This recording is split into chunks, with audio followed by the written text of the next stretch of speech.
First off, an explanation. Yes, this is Trans801's channel, but no, I will not be using that name anymore. I figured after 10 years of using that name, it was really time to just give it a rest. Simply because I wanted to forge a new identity for myself that seemed neutral to the channel. Trans came about because I had just gotten into G1 Transformers thanks to my cousin, and especially with the movie masterpieces. You know, the first big Optimus Prime, which sadly I don't have anymore. So when coming up with a screen name that didn't have, you know, a screen name or an email account that really didn't have basically one that I could use because every name I came up with was, you know, already taken, I decided just to use trans and the first 4 numbers of my house number and then put those together for a screen name. And, you know, it was interesting. It's definitely a very interesting name. Very robotic, and maybe if I ever do make a movie and come up with a robot, I'll call it Trans801. But getting into my adult years, I really felt I needed to, especially with a YouTube channel where I review mainly Batman and Ninja Turtle action figures, that I needed to have something a little bit more neutral. But I didn't want to use Batman because I really want to review other things besides Batman. And I've got a couple of non-Batman reviews in the future, but I do have a nice Batman action figure that you are all going to love. A couple of you already know, about that upcoming review. It's really nice. It's a key piece of my collection, something I've had since childhood, and you guys are just going to love it.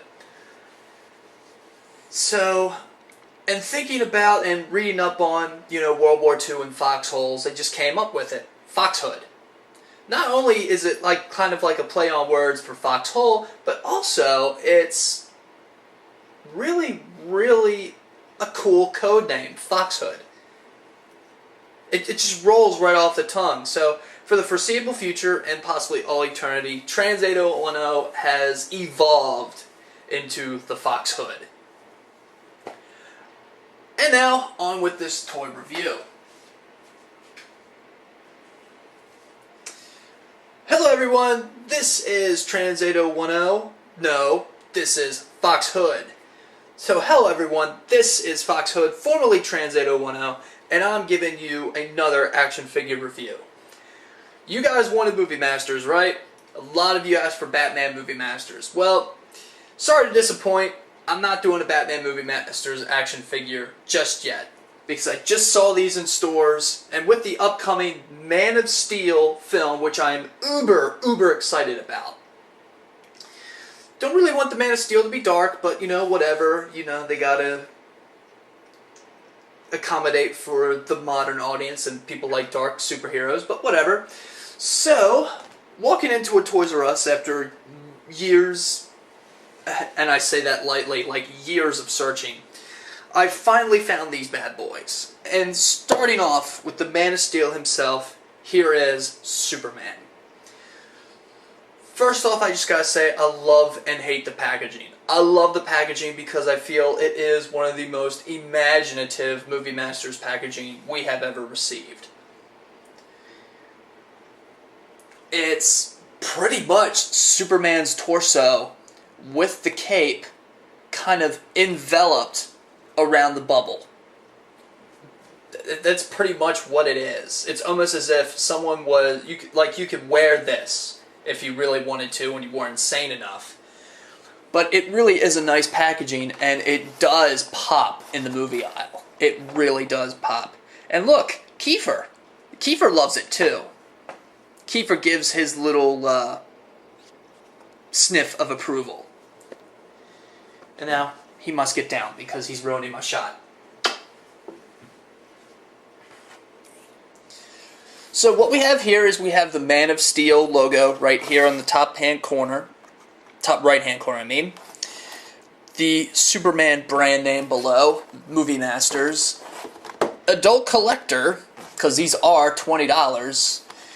And for $20, I really wish that, I don't know, give us an accessory. We do get a display base, which I will will display. But give us a little bit more. This packaging is just, it's just so over large. There's like 25 or so % of empty space on either side. So in a way, you feel like you're paying more for packaging than you are an action figure. Don't get me wrong, it's really, really awesome packaging. For mint on card collectors, yeah, this is beautiful packaging. This will be lovely to display. But for others, I don't know, I just feel like if you're going to spend $20, it just feels as if they're just giving us more packaging to justify a $20 price point. In that case, I really do feel it's a cheat on Mattel's part.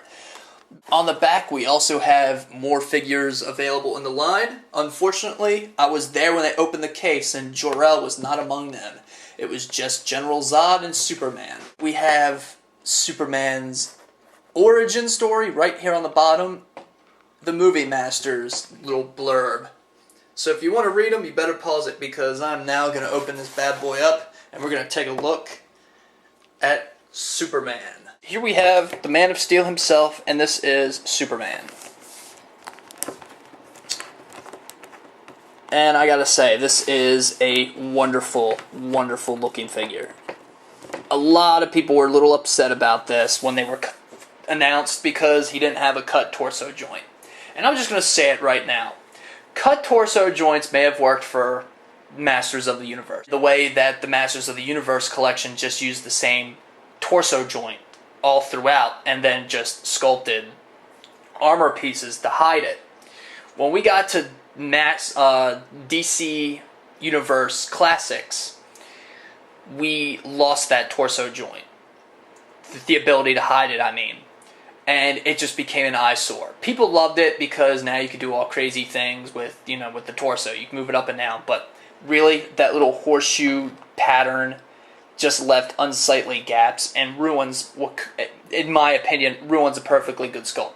So I don't like cut torso joints, and I am glad it is not here. I'm probably going to be in the strict minority, but I don't like the cut torso joint. But that's just my opinion. Getting on with the figure review itself. This figure is just striking. I love it. And for the first time in a long time, we have a Superman movie figure. Yes, the Superman Returns figures were movie figures. All jokes aside. The Superman, if he would stand up properly, that's going to be in the cons as I show up. He has that really neutral, hands at his sides pose. And you can do that with this figure. Finally. Awesome. I know we had Superman figures that have done that in the past, but I'm just saying. For a movie figure. First time. In this scale. Alright. Getting to it. These are really cool action figures. The sculpt is...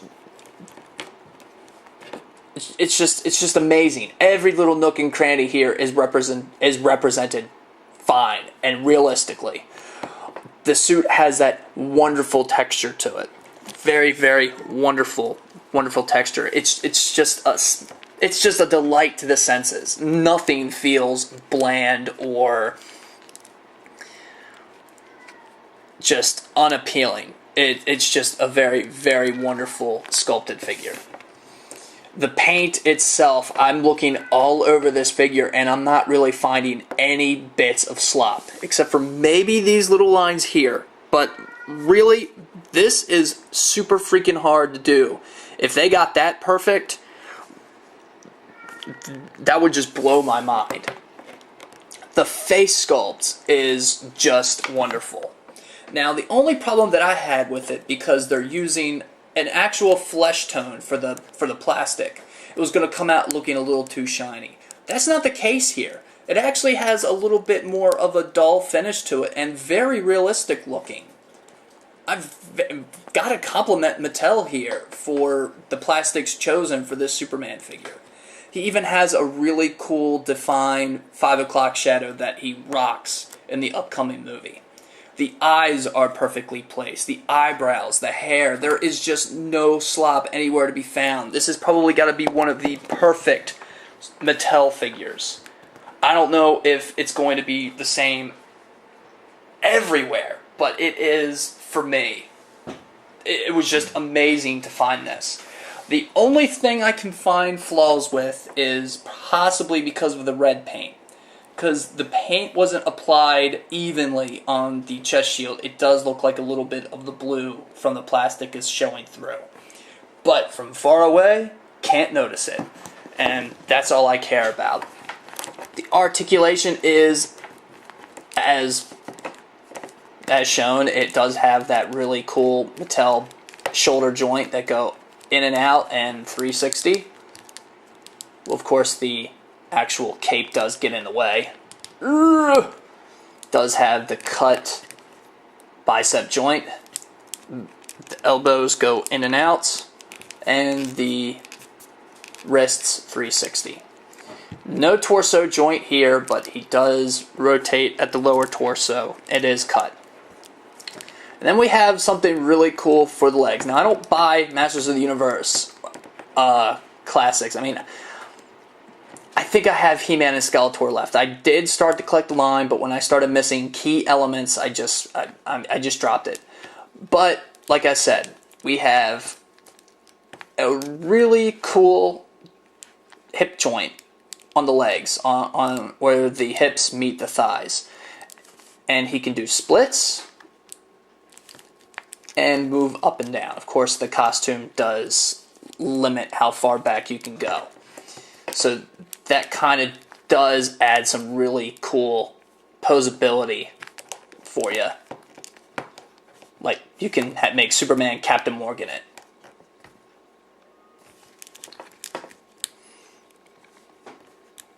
He has that that really implausible cut joint here at the thigh. As for some posability, but of course a real person can't do that in real life, but then again, I'm not really supposed to critique toys in that way. And then, of course, we have the bendable knees and the bendable ankles.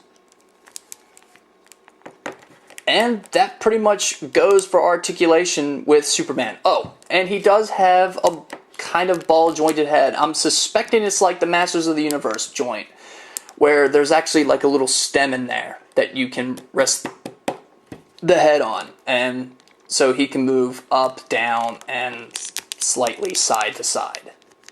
Kind of like the Masters of the Universe figures. The cape is huge. The cape is, well, it's got this nice little free-flowing, like it's just blowing in the wind. It's a little too heavy, though, and it doesn't really add too much for support when he's standing. I've had numerous problems trying to get this figure to stand, and I think it's because the knee joints are starting to weaken, and the ankle joints are weakening as well. But I found that with the cape, you could do that really cool action pose.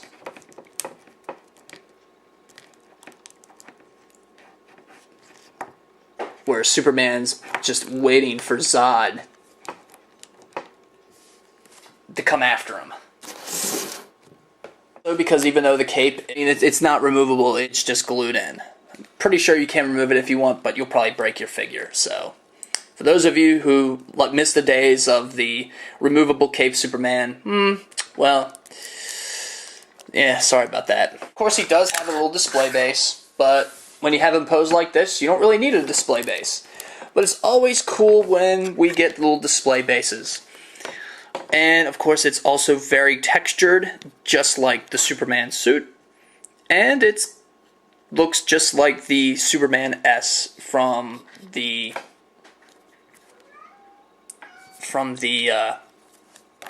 new movie, and, of course, the chest insignia. You know, that symbol for hope.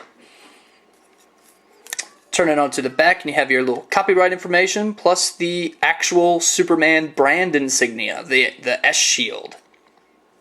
the classic S-Shield, which, you know, DC Comics isn't using anymore because, for some reason, but of course Warner Brothers is still using the traditional S-Shield for packaging of their brand and whatever. So for those of you who thought that maybe the comics just wasn't allowed to use it just because, well, you're wrong, because DC Comics still uses it for merchandising.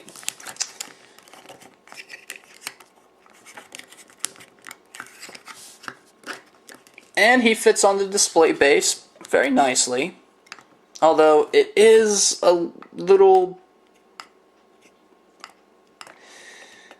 because the cape is just so heavy, you have to kind of put him in a front stance, just slightly inching forward, or else he's just going to fall off of it. So while I do appreciate the stand, you can't really display this figure on it properly. And of course, because that torso joint is bothersome, people were afraid that he couldn't fly. Well, I never really found that much of a problem, because his fists can move and his head can look up and you can bend his ankles. You can actually get Superman to fly. Yes, the torso joint isn't there, so he can't look up a little farther, but you can still have him fly. And as long as you have a Superman that can look like he's flying, that is okay with me. As said recently, these figures are starting to pop up in the stores. They are $20 a piece, and the only place I've seen that found them was Toys R Us. But it seems that other retailers are going to have them. Big Bad Toy Store had pre-orders for $17.99, and they'll probably sell them for that price as well. So, if you don't want to pay $20, there are cheaper options. eBay, the cheapest price I've seen these things go is $25 plus, you know, your added shipping. So, unless you're desperate, I really wouldn't go the eBay route. But other than that, I mean, I can't recommend this figure enough. It is a well-designed, almost perfect figure. It is definitely the best of the Movie Master figures that they have ever released. It's definitely in my top 5. It is just a beautiful, wonderful figure. Until next time, this is Foxhood, and I am signing off.